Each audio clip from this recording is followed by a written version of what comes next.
তখন বা বিভিন্ন যে বিজেপি কর্মকর্তাদের বাড়ি ভাঙচুর হয়েছে, ভাঙা হয়েছে, তা নিয়ে আপনারা বলছেন পুলিশ সেগুলো গড়তে দিচ্ছে না, মানে আবার নতুন করে তৈরি করতে দিচ্ছে না। আপনারা কি সেটা নিয়ে কোর্টে যাচ্ছে? দেখুন, যেদিন থেকে ঘটনা ঘটেছে আমি এই রেসটাকে নিয়ে যাচ্ছি 2021 সালে।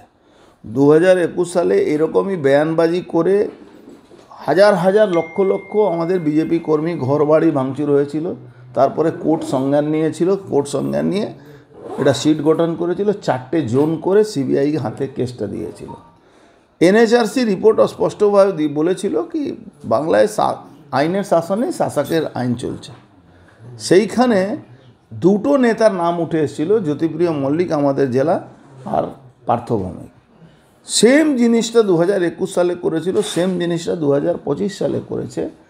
একটা ঘটনা ঘটেছে, যে ঘটনাটা দুটো অ্যাবসলিউট ক্রিমিনালের নিজস্ব লড়াই, যেখানে প্রকাশ্যে দেখা যাচ্ছে 6 জন গাড়িতে ছিল, 3 জন ওকে পিটিয়ে মেরেছে, তুলেছে। এই ঘটনাটা দুদিন আগে থেকে মারামারি চলছে, চলছে, এই ঘটনাগুলো ঘটেছে।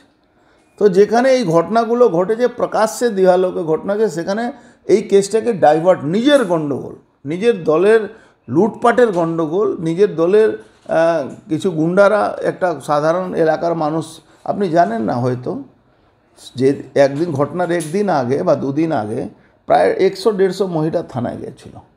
এই সন্তোষ যাদব ওদেরকে মারধর করেছিল, তার জন্য থানার ডেপুটেশন দিতে গেছিল। সেখানে পুলিশ বলেছিল হ্যাঁ আমরা দেখছি, কিন্তু দেখিনি। তার এই ঘটনাটা ঘটেছে।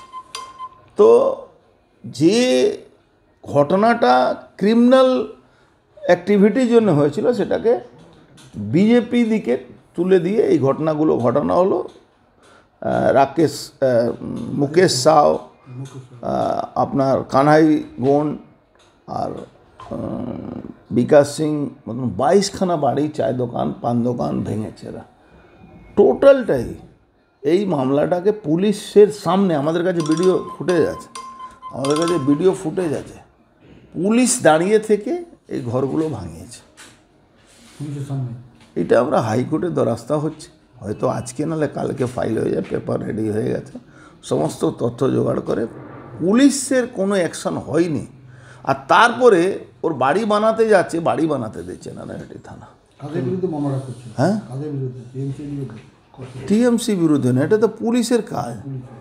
এই পুলিশ যেভাবে দাঁড়িয়ে থেকে ভাঙালো, পার্থ ভৌমিকের বয়ানের উপরে এই ঘটনাটা ঘটলো। পার্থ ভৌমিক, ওখানকার এমএলএ, পুলিশ, এই যৌথভাবে এদের এগেনস্টে আমরা হাইকোর্টে গিয়ে এই মামলাটাকে সিবিআই তদন্ত হোক বা এনআইএ তদন্ত হোক, এটা আমরা ওই লাইনে যাচ্ছি। সিপি বদলানো অথচ মাত্র, দেখুন, সিপি বদল করুন বা যাই করুন, অপরাধীদেরকে আপনি শাস্তি দেওয়ার জন্যে যে পরিকাঠামো তৈরি করার দরকার আছে, আপনারা করছেন না। এই পুলিশ প্রশাসন বলতে গেলে সোল্ড হয়ে গেছে, আর তারা পয়সার জন্যে, কামাবার জন্যে শাসক দলের তাবেদারি করছে। এই শাসক দলের তাবেদারি করতে করতে এমন জায়গায় চলে গেছে কি এখন মানুষের বিশ্বাস এদের উপরে, প্রশাসনের উপরে নেই। তাই মানুষ নিজের হাতে অস্ত্র তুলে নিচ্ছে, নিজের রিভেঞ্জ নেওয়ার জন্যে, রিটার্ন গিফট দেওয়ার জন্যে তারা মাঠে নেমে যাচ্ছে। এই হয়েছে মেন ঘটনা। এবার কে অ্যারেস্ট হলো না হলো, অ্যারেস্ট হওয়ার পরে, অ্যারেস্টের সময় আপনারা সবাই জানেন, অ্যারেস্টের পরে বেল হওয়ার সময় কি আপনারা জানেন? অজয় প্রসাদকে যারা পেটালো, ওই কি ঋষি নাম আছে, তৃণমূলের এমপির কাঁধায় হাত ধরে সেই গল্প করে যাচ্ছে তার সঙ্গে, সেই ঋষি ছাড়া পেয়ে গেল 1.5 মাসের মধ্যে। একটা মার্ডার তো মার্ডারই হয়, অজয় প্রসাদের মার্ডার হোক বা কোনো কল্যাণ ব্যানার্জির মার্ডার হোক বা কোনো অভিষেক গুপ্তর মার্ডার হোক, মার্ডারই হয়। তো সেখানে একজন জন্যে আইন আলাদা, একজনের জন্য থানা আলাদা নিয়ম বানাচ্ছে, আর একজনের জন্য আলাদা। এর জন্যেই এই ঘটনাগুলো ঘটে।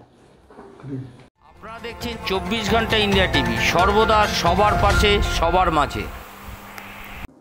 আজ এ পর্যন্ত। সঙ্গে রাখুন 24 ঘন্টা ইন্ডিয়া টিভি, দেখতে থাকুন সব জেলার সব খবর সবার আগে 24 ঘন্টা ইন্ডিয়া টিভির পর্দায়। নমস্কার।